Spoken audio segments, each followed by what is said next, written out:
इन कुछ बंदों में से एक बंदा है, बहुत सारा आंधी तूफान आया, आज तक मैंने किसी को जवाब भी नहीं दिया और ना ही किसी का नाम लिया, और ना ही इसका भी अभी नाम लूंगा।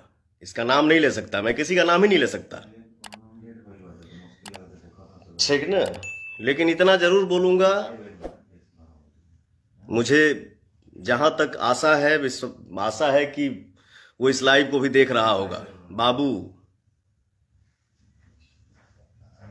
मत बांटो यार, एकदम मतलब 1.5-2 साल से ना मतलब लग रहा है कि उसका यही मिशन, यही मुद्दा है कि पवन सिंह के छवि को, पवन सिंह के इमेज को मतलब कितना गिरा दें।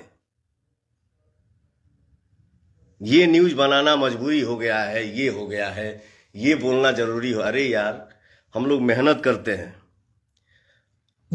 और मेहनत हमारा जब समाज में निकलता है, 24-24 घंटा हम लोग जगते हैं।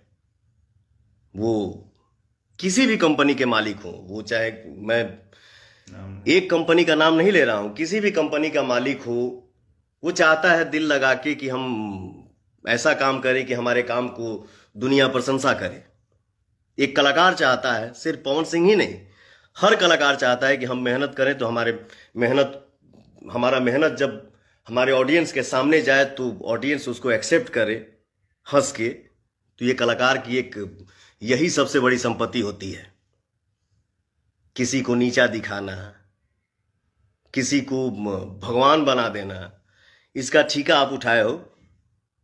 बाबू 2 साल से तुमने हद कर दिया है, इतना कुरेद रहे हो ना, मैं रिएक्शन नहीं देता हूं, ना ही कभी दूंगा, लेकिन इतना कुरेद रहे हो ना कि अब हद हो रहा है, मत कुरेदो। हाथ जोड़ के विनती है कि भोजपुरी समाज को, भोजपुरी दुनिया को, भोजपुरी संसार को जातिवाद में कन्वर्ट करके मत बिखेरो। जिसके तुम फैन हो उसका बड़ाई करो ना, जम के तारीफ करो, खूब प्रशंसा करो।